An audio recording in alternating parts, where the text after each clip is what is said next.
panibagong araw na naman po para sa aking paglalakbay dito sa Maldives. Nag-inquire ako guys sa ibang hotel for half day tour.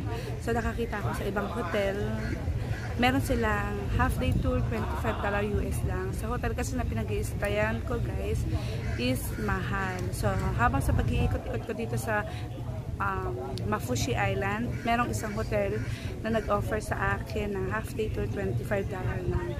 So guys, i-update ko kayo sa mga pupuntahan namin, and keep watching, like my YouTube channel and subscribe. So, thank you!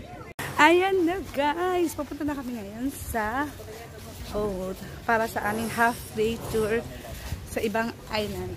So, i-update ko kayo later guys kung anong gagawin namin doon at kung anong meron doon.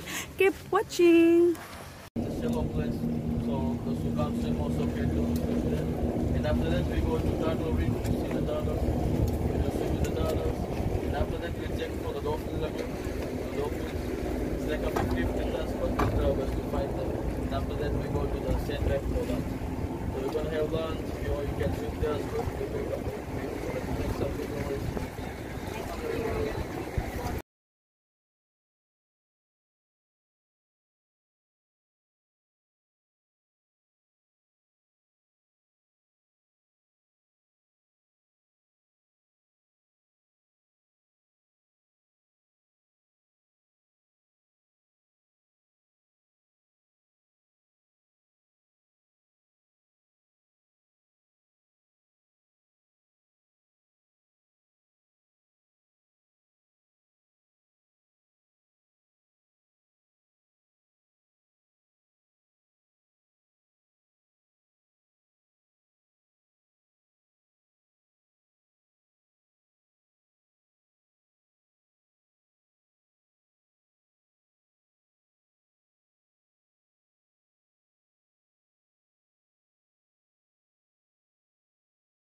Hi guys!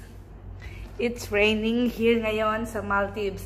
We're lucky kasi nakabalik na kami galing sa excursion. Ayan, ang braso ng lola mo.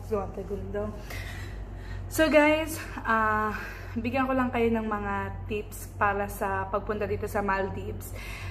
Ako, naka-stay ako sa Mafushi Island. Ang Maldives, napakarami niyang island. Mula sa city, papunta dito sa Mafushi, ang dami kong nakita. Alam niyo yung mga nakikita niyo sa internet, sa Google, pag sinabing Maldives, maganda talaga. As in, maganda. So, sa akin kasi naka-stay tayo sa Value Meal lang. So, on budget, Value Meal. So, on budget, naka-stay tayo sa on budget. Hindi ako naka-stay sa mga 5-star na makikita niyo sa YouTube or sa Google. Yun talaga, maganda talaga. Nakita ko, nadaanan namin. Talagang maganda talaga siya. So, ngayon, i-explain ko muna sa inyo saan ako galing. Galing kami sa excursion.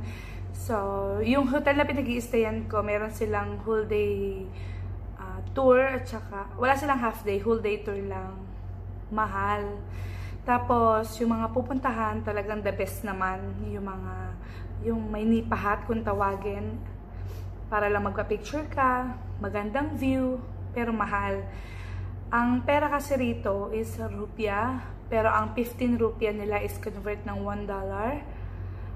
So, habang paglilibot ko dito, sa pag-ikot-ikot ko dito, dahil gusto kong hindi masayang yung araw ko, so nakakita ako sa ibang hotel na meron silang half-day tour, $25 US.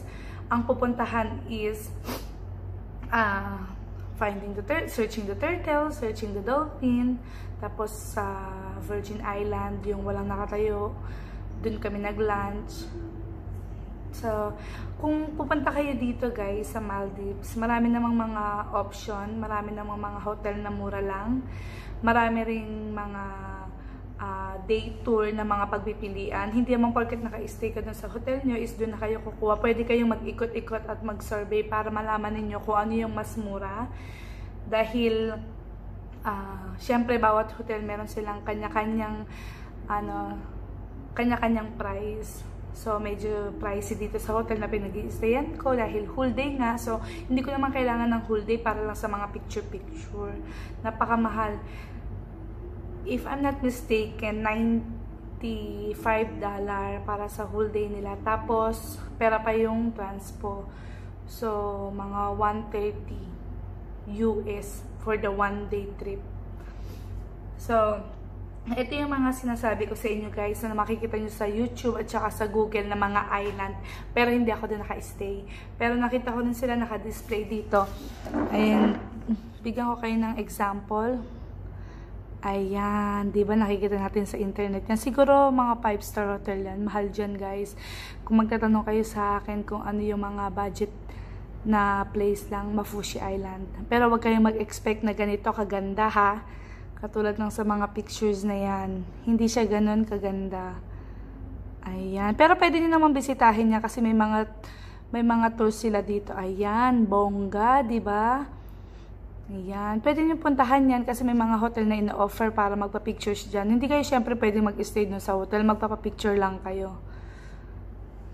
Ayan. Ayan yung mga, I think top 10 na resort dito na maganda. Nakita ko lang yan sa mga hotel, naka-picture sa kanila yan.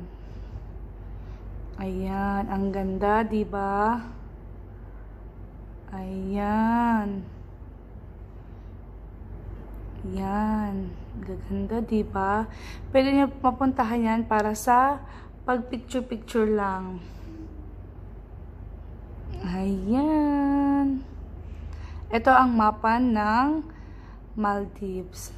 So, hanapin natin ang Mafushi Island. Saan ba ang Mafushi? Ayan. Mafushi. So, guys, nandito ako. Sa mga nagtatanong nga pala sa akin, walang direct flight from Manila to Maldives. Kailangan yung mag-connecting flight. So, ako sa Singapore ka nang galing, papuntang sa Maldives, 4.5 hours. Tapos, 3 hours behind. Ang pera nila dito is US. Rupiah rin meron, pero more on ang ginagamit nila is US. So, 15 rupiah is $1. Convert na $1. Tapos, ang Maldives, marami rin nagtatanong saan ang Maldives. Ako rin, noon hindi ko alam kung saan ang Maldives. Ang Maldives ay nakasolo siya sa map. So, pagitan siya ng Indian Ocean. Ang Maldives ay part ng South Asia.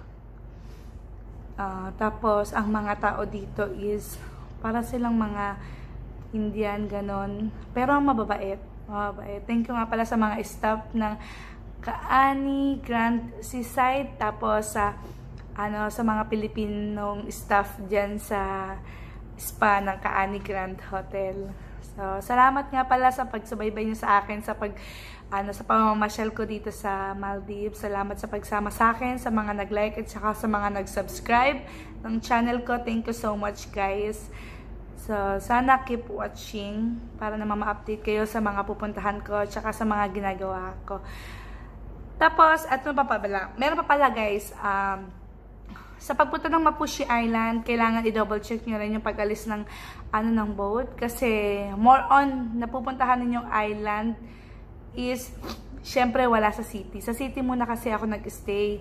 So, kung pupunta kayo at magbubook kayo ng ticket, medyo hassle lang din. So, kailangan lang din ng patient kasi from Singapore to Maldives, nagstay ako overnight sa city nila bago ako pumunta dito sa island.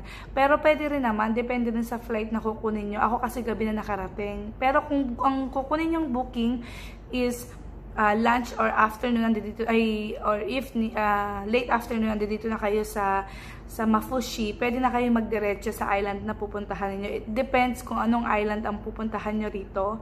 It depends how long, kung anong island siya. So sa akin, dahil naiwan ako ng public ferry boat, nag-take ako ng private. So it costs $20. Ang public is $3 only. Tapos syempre, mas mabilis ang private ferry. 25 minutes lang from Mafushi. Yung isa, 45 or takes 1 hour. Mura, pero mas matagal. Ayun. So, yun na yung mga advice ko. Kung may hotel accommodation na kayo, at saka may ticket na kayo, ang kailangan nyo na lang i-arrange is yung boat ninyo papunta rito. Make sure na hindi kayo maiiwan ng boat para mas makamura. Pwede nyo naman din gamitin ang public ferry boat nila, $3 lang. Kailangan i-make sure nyo na yung boat nyo is ganong oras talaga siya aalis. Kasi yung akin, sinabi ng hotel is 3 PM daw aalis. Pero umalis ang boat ng 2:30. Dahil Ramadan, dito sa, sa island, ay dito sa Mafushi, some of the store here are closed. Kaya nun sa paglilibot ko doon sa nakaraang vlog ko, kung makikita ninyo, walang masyado, halos sarado. So, pinakita ko lang sa inyo doon yung paglalakad ko, kung ano yung meron dito. Ang mga makikita lang naman dito is souvenir shop, some store, at saka more on hotel. Ayun lang, walang masyado kang makikita rito na paglilibutan. Kasi more on water sports lang. Ayun. Tapos, ano pa ba? Na-trip na natin ang ticket, ang hotel. Tapos, marami mga murang hotel dito guys sa Mafushi. Tapos, yung mga pinakita ko sa inyo, mga naggagandahan, yung mga luxury talagang hotel. Syempre, alam naman natin na mga pricey yan. Dito kasi sa Mafushi na yung pinuntahan ko, hindi naman siya ganun kamahal.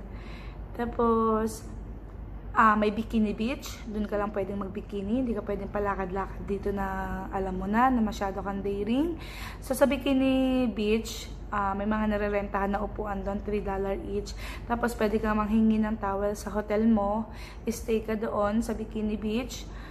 Tapos, marami rin namang mga murang store dito, guys. Yung mga kakainan mo, like burger, french fries, rice. Yung kinainan ko na nakaraan, hindi ko na na-vlog yun. $5 lang. Meron naman, marami namang mga mura. Kung mga nagkatanong kayo kung mga magkano aabutin, ang mahal lang talaga is ticket. Ayun lang. Ticket lang talaga. Kung gusto mo sa next summer, paghandaan mo na, unahin mo ang ticket mo. Siguro sa pag-i-stay mo rito ng 3 days, enough na. Tapos, enough na yung 3 days kasi wala namang masyadong gagawin. Tapos, yung mga, yung mga water sports nila, medyo pricey rin, guys. Wala akong tinry doon. Ang tinry ko lang yung half day tour. Yun lang, hindi ako nag water sports. Wala, kasi nga mahal, pricey. Pero kung mayaman ka naman at may kaya ka, sige, go lang. Ma-afford mo yan. Ako kasi hindi ko afford. Kaya, at saka wala rin ako masyadong hilig. Ayun lang guys. Hope you like it. If nagustuhan mo yung pag-travel ko dito sa Maldives, please like and subscribe. Thank you for watching.